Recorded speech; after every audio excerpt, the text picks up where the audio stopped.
la palabra de Dios. Las Escrituras hablan de un pueblo que dará a conocer a todas las naciones la gloria del Señor. Porque este Jesús que murió en la cruz resucitó de los muertos. Y nuestro anuncio es el anuncio de la victoria del Señor. No solamente sobre la muerte, sino sobre el pecado, sobre el diablo, sobre este mundo opuesto a Dios. Y la posibilidad de una vida nueva. Eso está escrito. De hecho, Jesús nos dejó la gran comisión. Vayan y cuéntenle a todas las naciones acerca de mí, enseñándoles que guarden todas las cosas que yo les he mandado, bautizándolos en el nombre del Padre, del Hijo y del Espíritu Santo. Háganlos discípulos, pero háganlos discípulos que muestren su discipulado al mundo. Porque para ser discípulos, nosotros también tenemos que mostrar que somos seguidores de Cristo. Y para mostrarnos como seguidores de Cristo, tenemos que atrevernos a renunciar a todos esos prejuicios, vergüenzas y maneras de pensar y de perspectivas acerca de que qué dirán los demás si nosotros nos identificamos que somos seguidores de Jesús. Dios muchas veces usa crisis para empujarnos a este testimonio. Por eso les dije antes que un poquito lo que quiero hablarles hoy tiene que ver con lo que ayer les hablé con respecto al profeta Jonás. ¿Se acuerdan? Que cuando Dios lo manda a Nínive a identificarse como un profeta suyo y a llevar un mensaje a una ciudad que estaba en pecado, Jonás se va para el otro lado, se va para Tarsis. Y dijimos ayer, ¿se acuerdan?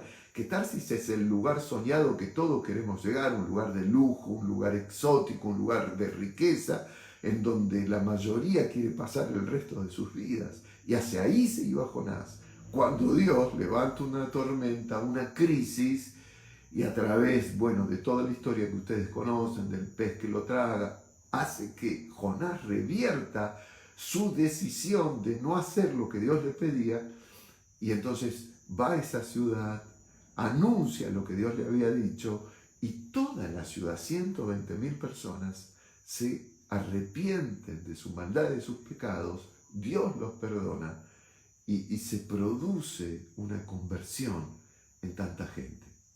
Pero dijimos ayer, y lo repito hoy, que antes que se conviertan los ninivitas, a donde Dios los mandaba a Jonás, Dios tuvo que convertirlo a Jonás mismo. ¿Y cómo lo convirtió Dios? Con una crisis, una gran crisis. Pero esa crisis cambió la vida de Jonás. Jonás dio un giro en esa crisis, hasta que hizo lo que Dios le pidió hacer. ¿Qué pasa con José de Arimatea y Nicodemos?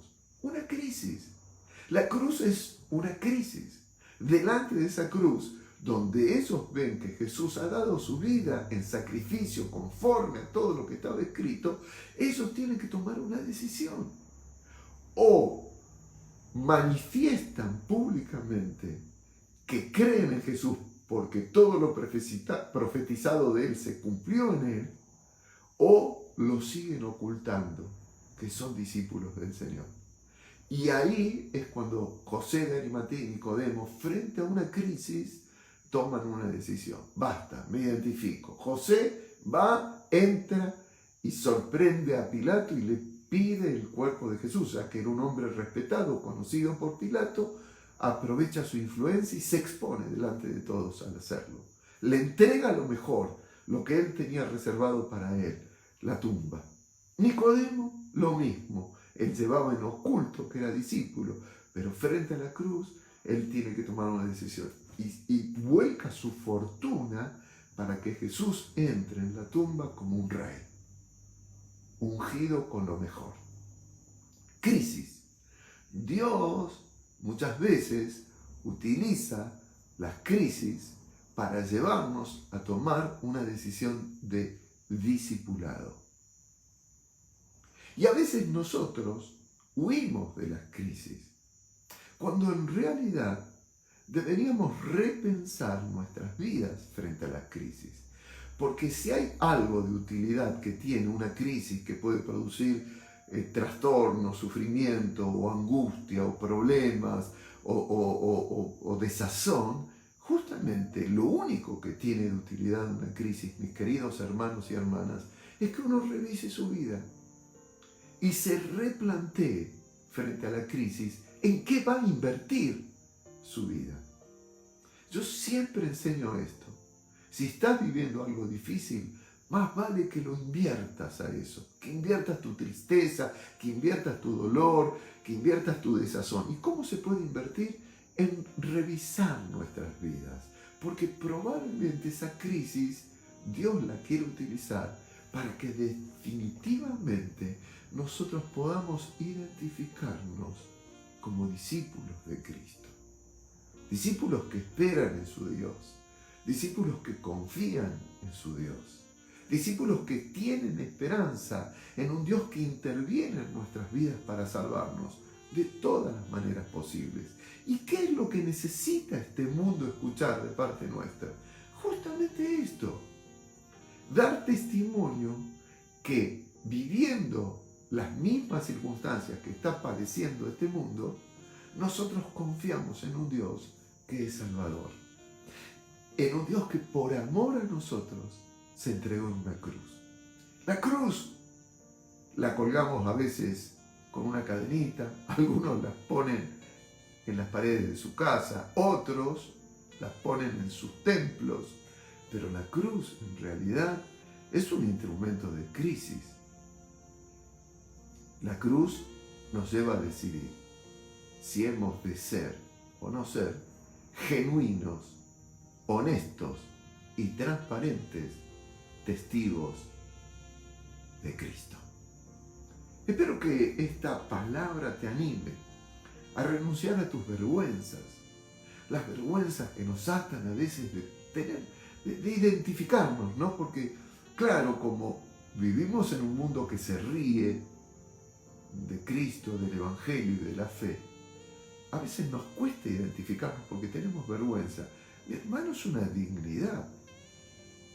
José y Nicodemo, José de Arimatea y Nicodemo, dijeron, no podemos callar, no podemos tapar nuestra confianza en Jesús. Si hemos leído en la palabra que todo lo que Él pasó lo cumplió hasta en la cruz, ¿cómo no vamos a pensar ahora que va a resucitar en algún momento? Yo me identifico, dijo José, yo me identifico, dijo Nicodemo, y delante de todos hicieron lo que hicieron y que vimos en esta noche. Renuncia a esas vergüenzas, porque esas vergüenzas, ¿sabes qué? Están tapando algo que es lo fundamental de tu vida, que es que eres un hijo, una hija de Dios, que eres un discípulo de Jesucristo. Y para formar discípulos es necesario que nosotros seamos genuinos discipuladores. No tengas vergüenza, no tengas temor. Si se burlan de vos, ¿sabes qué dice la Biblia? Bienaventurado eres cuando por mi causa, dijo Jesús, digan toda clase de males contra vosotros y os persigan. Bienaventurado. Ahora, tenés que elegir. O te crees a vos mismo y tus conceptos de lo que significa dicha, bienaventuranza, o le crees al Señor, que si te jugás por Él, dándole lo mejor que tenés y el testimonio de tu vida, eso te va a hacer feliz, eso te va a hacer dichoso. Y quiero decirles esto, una de las expresiones de mayor dicha en mi vida es cuando puedo conducir a alguien a un encuentro personal con la fe en Cristo. Es una sensación de paz, de alegría, de gozo, de tranquilidad, de certidumbre maravillosa. Convertite en un testigo de Cristo. Exponé tu fe. Mostrate, no tengas miedo. No le creas al mentiroso, al diablo, porque él sabe que si te convertís en un José de Arimatea o un Nicodemo, vas a ser una persona que impactará este mundo. La historia de José de Arimatea y de Nicodemo quedó grabada en el Evangelio de Juan para que nosotros entendamos que hay un registro maravilloso para los testigos de Cristo cuando anuncian las buenas nuevas. Bienaventurados los pies de aquellos que anuncian buenas nuevas. Así lo dice la palabra de Dios. Sobre las naciones, dice Isaías, vendrá oscuridad, mas sobre nosotros nacerá la gloria de Jehová. Y las naciones irán atrás de nosotros a la luz de esa gloria. Que se cumpla la palabra, que todos vean la luz y la gloria del Señor en cada uno de nosotros.